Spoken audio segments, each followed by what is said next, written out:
네. 그래서 맛의 방향성을 이제 했고요.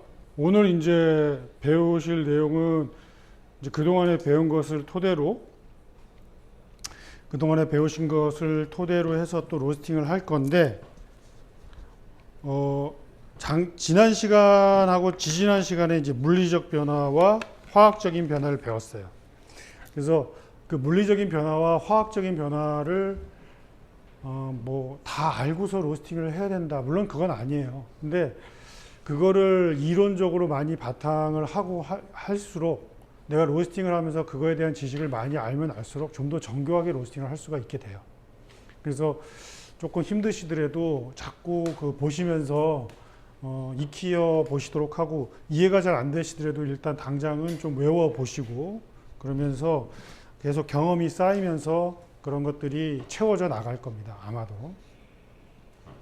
자, 오늘은 열작용에 대해서 일단 배울 거고, 로스팅은 어떻게 할 거냐면 중간에 불을 조절을 한번 해볼 겁니다. 오늘은.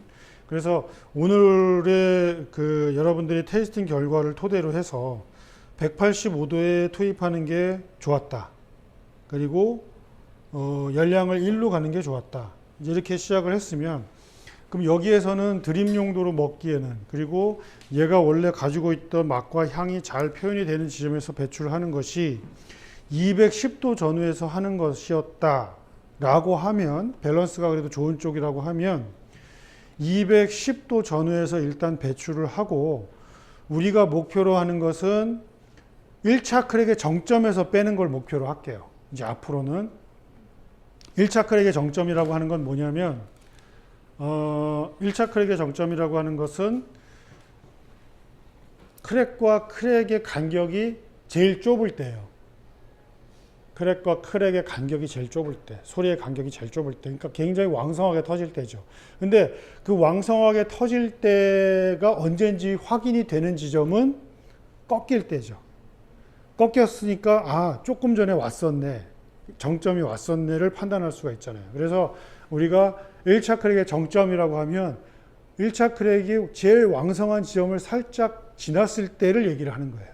그래서 그 지점을 빼는 겁니다. 그래서 아마 제 예상으로는 210도 전후가 될 것 같기는 해요. 그래서 오늘은 일단 앞으로는 이제 로스팅을 할 때 185도에 투입을 하고 210도 전후에서 배출을 하겠습니다. 고정적으로. 그러면 이제 뭘 바꿀 거냐? 앞으로가 아니라 오늘만. 그러면 이제 뭘 바꾸느냐? 중간에 불 조절을 한번 해볼게요. 그거를 이제 초반부에 불 조절하는 거, 중반부에 불 조절하는 거, 후반부에 불 조절하는 거를 한번 해볼게요. 그래서 그렇게 했을 때 또 맛이 어떻게 바뀌느냐? 이제 그걸 하게 되면 이제 여러분들이 디자인을 할 수 있게 될 거예요. 나는 투입 온도를 언제 해서, 중간에 불 조절을 언제 해서 몇 도에 빼겠다. 지금 205도에서 215도의 그 배출 결과로 여러분들은 뭘 정해야 되냐면, 나는 이 콩에 원래 가지고 있던 효소의 느낌이 많이 나는 게 더 좋아 라고 하면 205도 쪽으로 빼시면 돼요. 나는 불의 느낌, 그러니까 얘가 식물체의 느낌보다는 불의 느낌들을 조금 더 주는 게 지금은 좋은 것 같아. 그럼 215도에 가깝게 빼시면 돼요. 그리고 나는 전체적인 밸런스라든지 이런 것들이 식물체의 느낌과 뭐 예를 들어서 불의 느낌이 동시에 밸런스를 한번 맞춰 보겠어. 그러면 이제 그 중간 어디에서 빼면 되는 거죠. 이제 그렇게 방향성을 정하시면 되고, 그 방향성이 빼는 것과 또 포함해서 앞쪽에 불 줄인 거, 뒤쪽에 불 줄인 거가 또 어떻게 달라지면 그것도 결정을 하시는 거예요. 이제 그러면 어떻게 되느냐? 이제 디자인을 할 수 있게 되는 거죠, 여러분들이. 그래서 맛에 똑같은 재료를 가지고 얘의 어떤 쪽으로 좀 더 부각시킨 로스팅을 내가 하겠다, 이런 걸 이제 할 수 있게 되는 거죠. 자, 열작용 보겠습니다. 물 좀 먹어야 되겠네.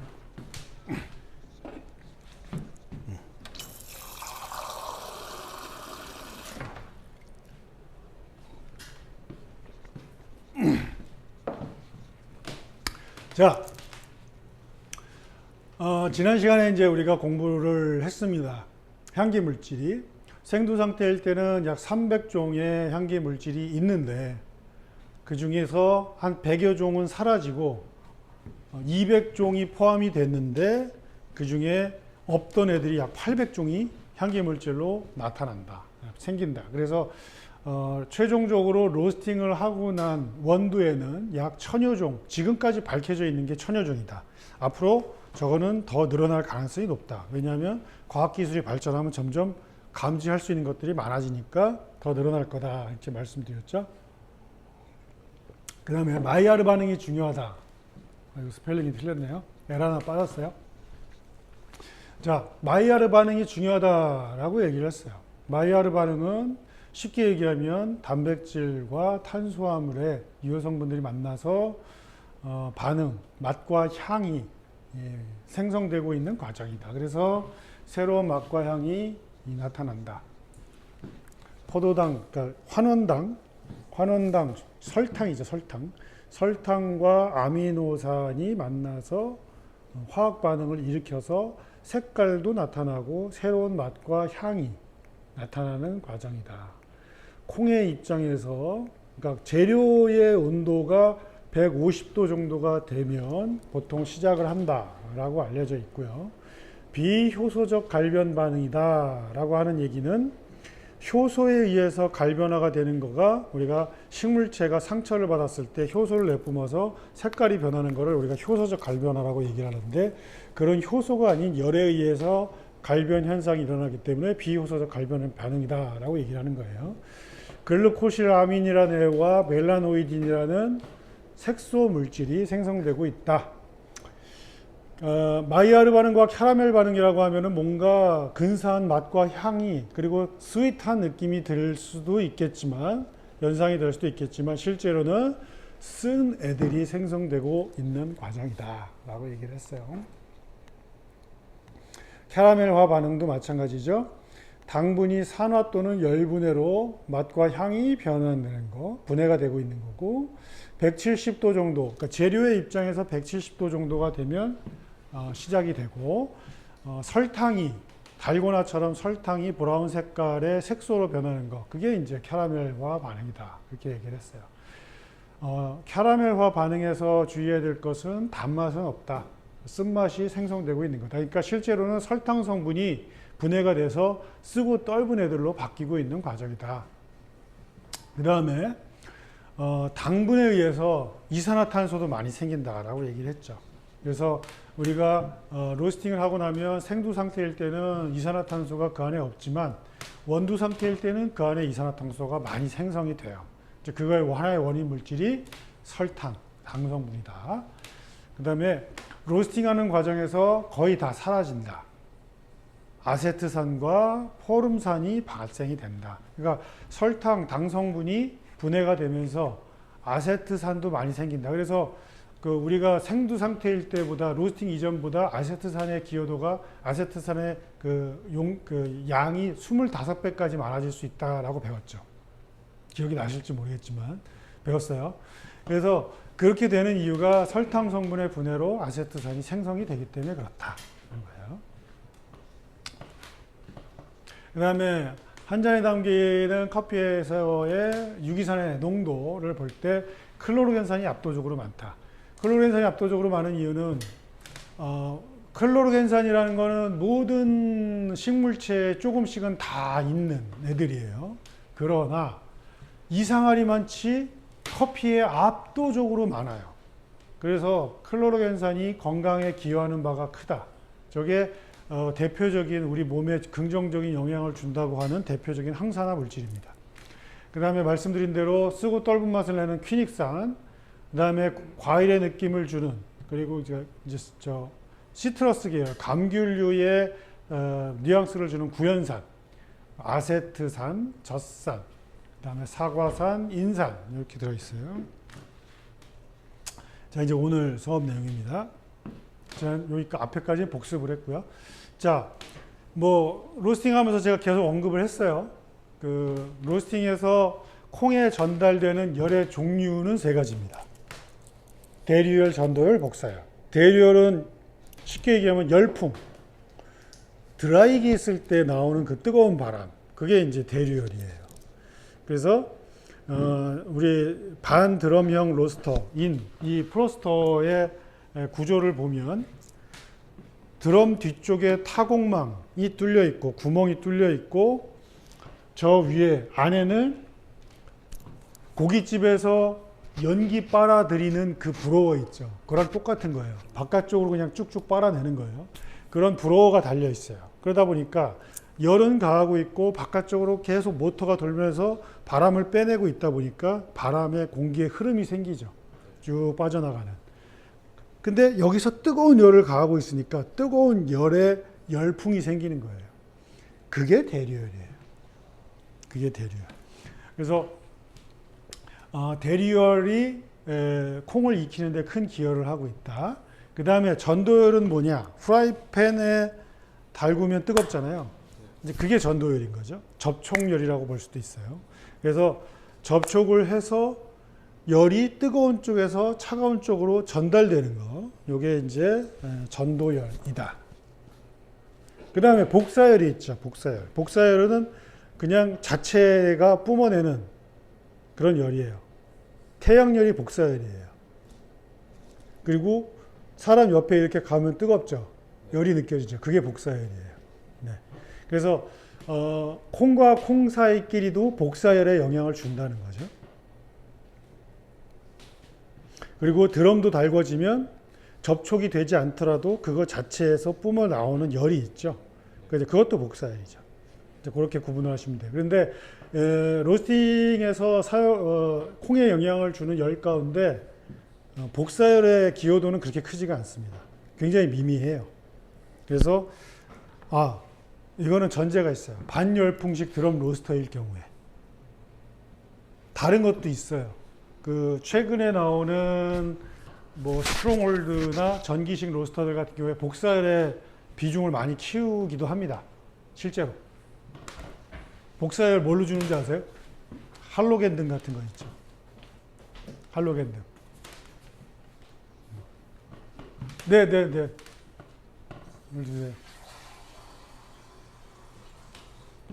할로겐 등 같은 거. 자, 반열풍식 드럼 로스터에 한정해서 이제 설명을 드리면, 왜냐하면 이제 지금은 아닌데 점차적으로 자꾸 전기식 로스터와 그런 복사열의 비중이 높아지는 로스터들 쪽으로 많이 개발이 되고 있어요. 이제 근데 지금까지 좀 클래식한 그 버전의 로스터기라고 하면 대체적으로 다 이렇게 반열풍식 드럼 로스터입니다. 반열풍식 드럼 로스터의 경우에 이제 설명을 드리면 얘도 똑같아요. 버너가 있죠. 드럼이 돌고 있는데 데우고 있죠. 여기 구멍 뚫려 있다고 그랬죠. 얘가 브로어예요. 그래서 얘는 지금 바람을 바깥쪽으로 계속 빼내는 애예요. 그 얘를 쫙 틀어놓으면 여기에서 계속 공기가 빠져나갈 거예요. 그리고 여기에 버너가 들어오는 쪽 있죠. 이쪽에는 산소가 공급이 되어 있게끔 오픈이 되어 있어야 돼요. 산소가 있어야지 이 불이 잘 붙고 연소가 되기 때문에. 그래서 공기가 들어오는데 계속 이렇게 흐름이 생기는 거죠. 바깥으로 빼내가는 거예요. 그런 가운데 열을 줬어요. 버너에다가. 그랬더니 열이 막 생기면서 이 열이 열로 이렇게 통과가 되는 거죠. 그래서 이게 지금 대류열이에요. 그 다음에 여기에다 열을 주니까 이 드럼 자체가 달궈지죠. 이게 이제 전도열이 되는 거죠. 그러면서 콩이 벽면하고 탁탁탁 닿거나 드럼 안에 이렇게 리브가 이렇게 있는데 그 리브에 탁 자꾸 접촉을 하면서 전도열이 반응이 되는 거죠. 자, 생각해 보세요. 그러면 이 콩이 이렇게 절반 정도 들어갔어요. 그러면 얘가 벽면에 닿거나 이 날개에 닿는 애하고 가운데 둥둥 떠서 지나가는 열풍에 의해서 영향을 받는 거 어느 비중이 더 크겠어요? 응? 대류열. 뭐의 비중이 클 것 같아요? 전도열. 뭐의 비중이 클 것 같아요? 전도열. 그래요. 일반적으로는 대류열이 더 많아요. 근데 제한적인 경우가 있죠. 예를 들어서 극단적인 예로 이렇게 안 넣고 한 열알 넣었어요. 그렇죠. 열을 넣었어요. 그러면 닿는 게 많아지겠죠. 네. 그래서 이제 그런 전제가 있어야 돼. 근데 일반적으로는 대류열이 훨씬 더 영향을 많이 받는다고 알려져 있어요. 왜냐하면 이 드럼 용량의 절반 정도라고 단정 짓기는 어때요? 그래도 어느 정도 일정량 이상 들어가야 로스팅이 안정적으로 되는 이제 그런 비중들이 있습니다. 비율이. 그래서 그 정도 넣었을 때 일반적으로는 대류열의 영향을 좀 더 많이 받는다라고 알려져 있죠. 그래서 보통 전도열에 큰 영향을 주는 것은 로스팅 초반이다 라고 알려져 있어요. 그러니까 여러분들이 저점 찍을 때 있죠. 투입하고서 쫙 내려가요. 그러면 생두가 약 상온에서 20도 정도 되는데 20도 정도에서 쭉쭉쭉쭉쭉 내려가서 저점을 찍고서 이제 터닝 포인트를 찍고 올라가려고 할 때까지의 전도열의 영향을 많이 받는다는 거예요. 그러니까 열풍은 아무래도 열을 가하는데 시간이 걸리죠. 드라이로 뭘 계속 하는 것보다 대리미로 갔다가 확 갖다 찍으면 열이 확 올라가죠.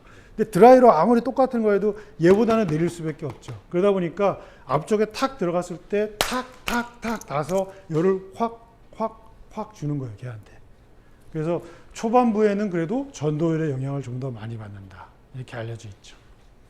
그 다음에 터닝 포인트를 찍고 나서 이제 올라가기 시작해서 접촉열과 드럼 안의 환경의 온도와 생두의 온도가 똑같아졌죠. 터닝 포인트에서. 절대로 똑같다고 볼 수, 확실히 그게 여러 가지 요소를 볼 때 다 똑같다고 볼 수는 없지만 어쨌든 맞춰졌단 말이죠. 비슷하게. 그 다음에 이제 올라가잖아요. 그때부터는 이제 대류열의 영향을 많이 받는 거예요. 떨어졌다가 내려가니까 이제 열풍이 더 강하게 느껴지는 거죠. 그래서 그 이후로는 열풍의 영향을 훨씬 더 많이 받는다.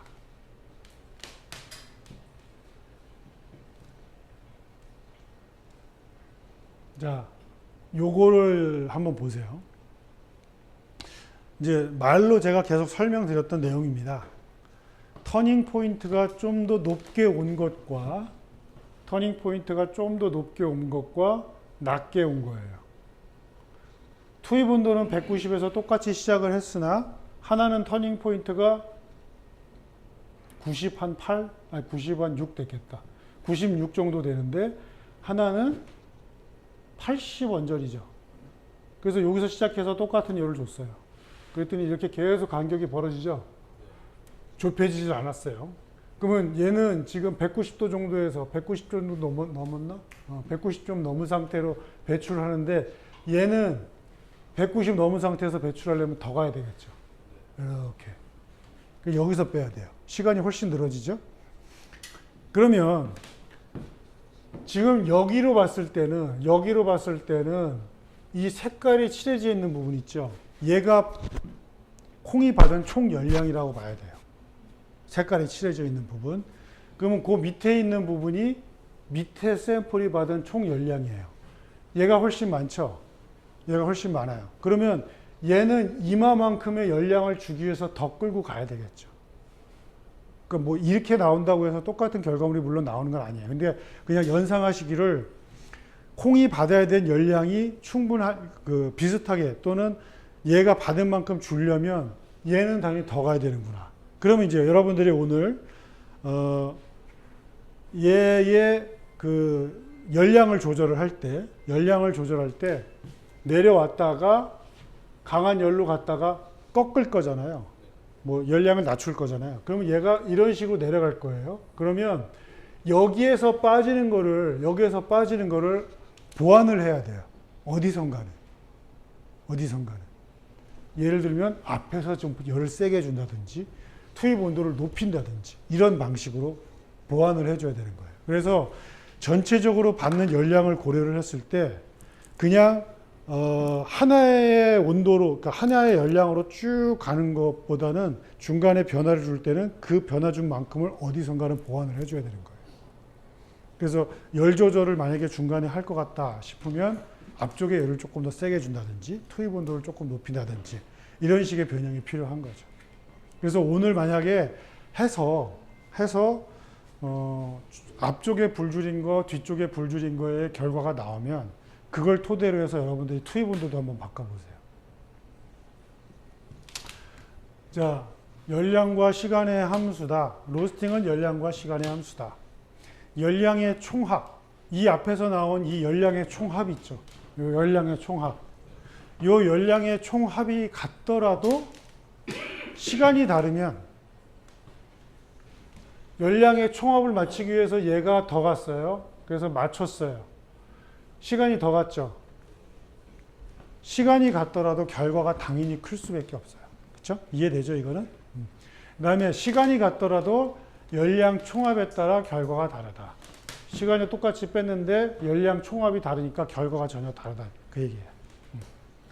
그래서 결국 로스팅이라는 것은 열량과 시간의 함수다. 그래서 생도 입장에서 열 받은 양을 생각하는 게 중요하다. 자, 그 다음에 요거는 무슨 내용이냐? 유명 로스터가 쓴 책에 있는 내용입니다. 무슨 내용이냐면 이 편차, 이 파란색 그래프가 바깥쪽의 온도, 콩의 바깥쪽의 온도, 요게 콩의 중심부의 온도를 얘기하는 거예요. 바깥쪽과 안쪽의 온도가 초반부의 편차가 크면 클수록 뒤쪽의 안과 밖의 익은 정도가 비슷해진다. 그 얘기입니다. 그 얘기는 뭐냐면 저번에도 설명을 드렸는데 이게 생도 하나의 입장이라면 열이 초반부에 여기 수분도 잔뜩 있고 밀도도 제일 좋을 때예요. 저항성이 강하죠. 열에 대한 저항성이 제일 강한 상태죠. 열이 들어왔어요. 열이 약해요. 그러면 얘가 안에까지 파고들지 못하고 여기에서 수분과 밀도의 저항을 받아서 여기까지밖에 전지를 못했어요. 그러면 그 다음에 온에도 여기까지는 왔는데 조금 더 들어가겠죠? 조금 더 들어가겠죠? 조금 더 들어가겠죠? 그러다 보면 겉면과 안쪽에 익은 정도의 편차가 생기겠죠. 이 상태로 계속 로스팅을 하잖아요. 그러면 겉면은 계속 빨리 익고 안에 있는 애는 계속 점점 익는 속도가 늦어져요. 그 상태로 쭉 가는 거예요. 근데 초반에 열을 세게 확 줘서 얘가 중심부까지 쭉 열이 들어가고 쭉 열이 들어가고 쭉 여기를 들어갔어요. 그러면 뒤쪽에 불이 죽인다 하더라도 소위 열 길이 나는 거예요. 그러다 보니까 안정적으로 열이 침투를 하는 거예요. 계속. 그래서 익은 정도의 편차가 줄어든다는 거죠. 이건 그 얘기를 하고 있는 거예요. 그래서 그러니까 스쿼치드 또는 티핑, 그래서 한쪽 면이 지나치게 타거나 그을리지 않게 할 수만 있다면 초반에 열을 세게 주는 것이 유리하다는 얘기예요. 발현을 시키는데. 그래서 이거는 이제 그 얘기를 하는 거예요. 로스팅 초반에 바깥층이 먼저 증발하고 안쪽으로 열이 확장이 된다. 셀룰로즈 구조는 수분을 가두고 있다. 그래서 수분을 그 세포벽 있죠? 세포벽은 그 안에 수분을 가두고 있어요. 그래서 바깥에서 들어오는 열이 세면 셀수록 그 안에 있는 수증기가 기화되려고 하는 팽창력이 강해져요. 그것 때문에 초반 열이 강하면 1차 크랙의 양상이 달라지는 거예요. 팽창력이 좋아지기 때문에. 그러면서 얘가 1차 크랙이 터지면서 팽창력이 좋으니까 이 확 터지려고 하는 힘이 강하죠. 그러면 확장성도 좋아지면서 안에 있는 수용성 물질이 녹아 내려오는 그런 그 작용력도 더 좋아지는 거죠. 그래서 수율이 좋아져요, 실제로. 패스트 로스팅을 해서 확장률이 좋아지면 수율도 좋아집니다. 그래서 1차 크랙이 발생하는 원인은 안에 셀룰로즈 구조를 수증기가 기화되면서 뚫고 팍 터지는 거예요, 이렇게. 그래서 수증기와 가스가 이제 발생을 한다는 거죠. 그래서 수분이 많으면 역할이 어떻게 되느냐. 그러니까 우리가 새로운 생두가 들어오면 걔를 넣어서 수분 체크를 해요. 그래서 수분이 9%인지 11%인지 12%인지 그거에 따라서 얘는 내가 그동안에 넣었던 것보다 수분이 많고 크기도 큰 것 같고 콜롬비아에서 등급이 슈프리모 등급이니 크기도 크고 밀도도 좋겠네 라고 하면 내가 그동안에 배웠던 에티오피아 워시드 프로세싱의 콩보다는 수분도 좋고 밀도도 더 크겠구나, 밀도도 더 좋겠구나. 그러면 투입 온도를 내가 185도가 아니라 얘는 한 195도에 넣어야 되겠네 하고 판단을 하는 거예요. 열이 더 침투를 강하게 해야 되니까. 그렇게 하는 겁니다. 그러면 수분이 많으면 열 전도도의 과속도도, 그러니까 이런 얘기, 이 얘기는 어렵게 써놨지만 결국 뭐냐. 첫 번째, 수분이 많으니까 열을 줬을 때 얘가 열을 빼앗아서 기화되는 게 많겠죠. 그러니까 조직이 있기 전에 이미 수분이 열을 뺏어서 지가 그냥 열 뺏어서 날아가는 거예요. 그러니까 수분이 많으면 걔를 빨리 날려야 돼요. 조직을 익히려면. 그러니까 더 강한 열을 줘야죠. 더 강한 열을 줘야죠. 그러니까 그래서 이제 그런 역할도 하지만 수분이 또 많으면 무슨 역할을 하냐면 지들끼리 열을 전달을 해줘요. 내가 데워졌는데 기화되기 전에 옆으로 계속 열을 전달하는 거예요. 옆으로. 수분끼리. 이제 그런 역할도 한다는 거죠. 그래서 두 가지 역할을 같이 합니다. 그래서 더 많은 열을 줘야 된다. 그 얘기예요, 결국. 그래서 1번과 2번의 경우 요 앞에 보여드렸던 요 그래프에 대한 결과값을 얘기를 하는 거예요. 요거에 대한 거. 그래서 보면 파란색으로 되어 있는 애는 초반에 열을 세게 줬더니 결국 중심 부위의 온도가 로스팅 후반부에 따라 잡아서 익은 정도가 비슷해지더라. 근데 갈색은 초반에 열을 세게 못 줬더니 계속 가다가 따라잡는다고 갔는데 결국 요만큼의 간격이 벌어지더라. 그래서 안과 밖에 익은 정도가 달라지더라. 이제 그 얘기를 하는 겁니다. 그러면 안과 밖의 익은 정도를 달리하는 게 컷 프로파일에 긍정적일까요? 똑같이 비슷하게 맞추는 게 컷 프로파일에 긍정적일까요? 똑같이 맞추는 거. 단정적으로 얘기할 수 없어요. 단정적으로 얘기할 수 없어요. 오히려 어떤 콩들은 달리하는 게 더 긍정적일 수 있어요. 그래서 이거는 단정적으로 판단을 하시면 안 됩니다. 해봐야 돼요. 로스팅을 하고 맛으로 평가를 하는 거예요. 그래서 모든 로스팅은 이론적인 걸 배워서 그대로 한다고 잘 나오는 게 아니에요. 무조건 마셔보고 판단하는 거예요. 마셔보고. 그래서 숙제 잘 해오시라는 거예요. 그래서 숙제를 잘 해와야 되는 거예요. 그거 안 하면 공부한 게 아니에요. 그러니까 모든 판단은 관능 평가를 하고서 판단을 하는 겁니다. 아셨죠? 그래서 그렇게 나와요. 커피 테이스팅 대회를 만약에 하잖아요. 선수들, 소위 말하면 직업인들을 매년 대회를 치러요. 그럼 거기에 그 대회 규정집이 나옵니다. 그러면 거기에 뭐라고 써 있냐면 아그트론 수치라는 거를 얘기를 해요. 아그트론인가는 장비 이름이에요. 그 그러니까 색깔의 강도를 재는 그 색도계예요. 그러면 이제 로스팅을 하고 나서 이게 비추었을 때 원두 상태일 때는 몇 도, 홀빈 상태일 때 몇 도, 그 다음에 갈았을 때는 몇 도 제시를 합니다. 그러면 예를 들어서 그 숫자가 낮을수록 진하게 볶은 거예요. 숫자가 높을수록 약하게 볶은 거예요. 이렇게 나왔어요. 이번 대회도, 이번에 얼마 전에 끝난 대회도 제가 규정집을 좀 봤는데, 홀빈 상태일 때 60에서 68, 그라운딩 된 상태에서 80에서 88. 그러면 20의 차이가 있는 거예요. 안과 밖의 익은 정도가 다르다는 얘기입니다. 이거는. 그렇게 의도적으로 해요. 왜? 그래야 윤곽이 선명하거든요. 얘가 열을 좀 많이 받았다는 거는 겉에는 그렇게 익었지만 안에가 이렇게 약간 덜 익은, 얘보다는 덜 익은 상태가 됐다는 거는 얘가 타고난 본성 맛이 도드라져요. 그러면. 그렇게 의도적으로 로스팅을 하기도 해요. 근데 이제 이거는 뭐에 대한 방향성을 보여드리는 거냐면 초반에 열을 세게 주면 안하고 밖하고 비슷한 정도로 익히기에 유리하다. 그 얘기를 하는 거예요, 지금. 팽창률이 좋아진다. 그 얘기를 하는 거고요. 그래서 그 방향성에 대해서 지금 설명을 하고 있는 겁니다. 자, 열원에 대한 구분, 말씀드린 대로 이거는 로스터의 종류에 대해서 세 가지가 있다. 그 얘기를 하는 거예요. 여러분들이 어디 가서 이제 뭐 로스터를 구입을 하시건, 뭐 일을 하시게 되건, 이제 현장 경험을 어떻게든 하는 기회가 생기면 이제 봐야 돼요.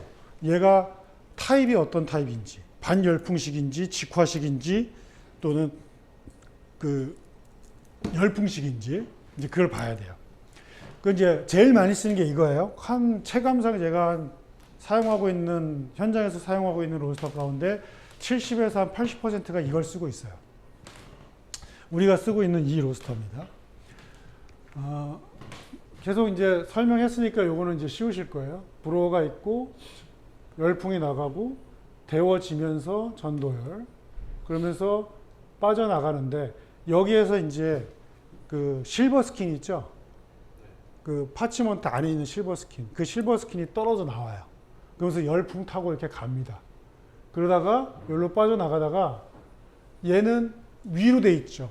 쟤도 지금 위로 돼 있죠. 빠져나가는 게 위로 돼 있으니까 그 껍데기는 무거워서 위로 못 올라가요. 그 밑으로 떨어집니다. 그래서 여기에 체프 바지가 있는 거예요. 그래서 로스팅을 하고 나면 이 체프를 꼭 비워야 돼요. 얘가 이렇게 쌓이죠. 그러다가 어느 날 체프가 불이 붙은 애가 이렇게 가다가 여기 턱 떨어져요. 큰일 나는 거예요. 불 나는 거예요. 싹 타버려요. 그냥. 그래서 그 로스터가 하실 때 나중에도 이제 보면 여기에 분진들 있죠. 미세한 분진들이 두껍게 쌓여 있어요. 걔들 굉장히 드라이한 상태거든요. 그러니까 톱밥 같은 애들이라고 보면 돼요. 걔들이 불꽃이 하나 휙 날아서 탁 붙는다고 생각해봐요. 확 불 붙는 거예요. 난리가 나요. 큰일 납니다. 그래서 로스팅을 했을 때 나중에 만약에 로스터를 운영하시게 되면 저 청소하는 거는 생활화가 돼 있어야 돼요. 주기적으로. 일주일에 한 번, 한 달에 한 번 계속 닦아내고 털어내고 해야 됩니다. 그래서 이제 이렇게 가는 게 우리가 반열풍식이다. 특징을 보면 열량 손실이 적다. 요 안에 이제 열량 손실이 보존율이 좋다는 얘기예요. 열량 손실이 적다. 그 다음에 균일한 로스팅이 가능하다. 전반적으로 드럼 안에 들어있는 콩 하나하나 입장에서 볼 때 고르게 잘 익는다. 그런 뜻이에요. 그리고 그러다 보니까 커피의 결과물이 안정적으로 나온다. 단점이 있어요. 예열 시간이 좀 긴 편입니다. 그래서 실제로 여러분들도 제가 로스팅을 하기 위해서 켜놓는데 지금 켜놔야 되겠다 생각한 김에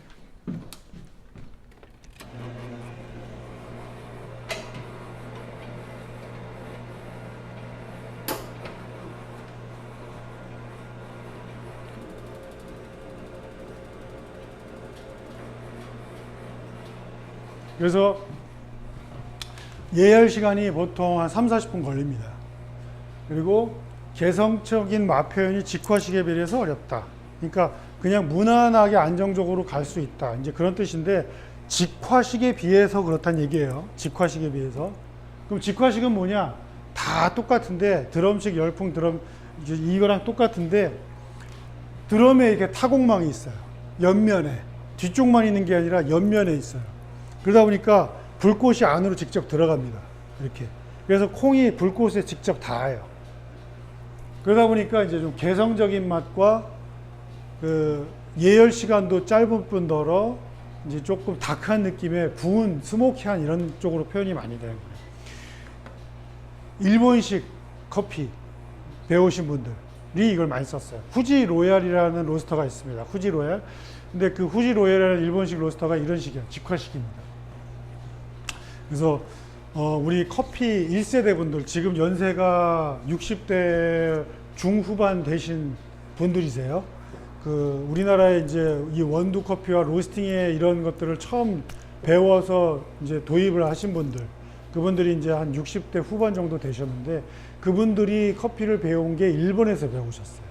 그래서 그분들이 하는 거, 강릉에 가시면 박이추 보헤미안 들어보셨어요? 강릉에 가면 박이추 선생님이 하는 보헤미안이라는 카페가 있어요.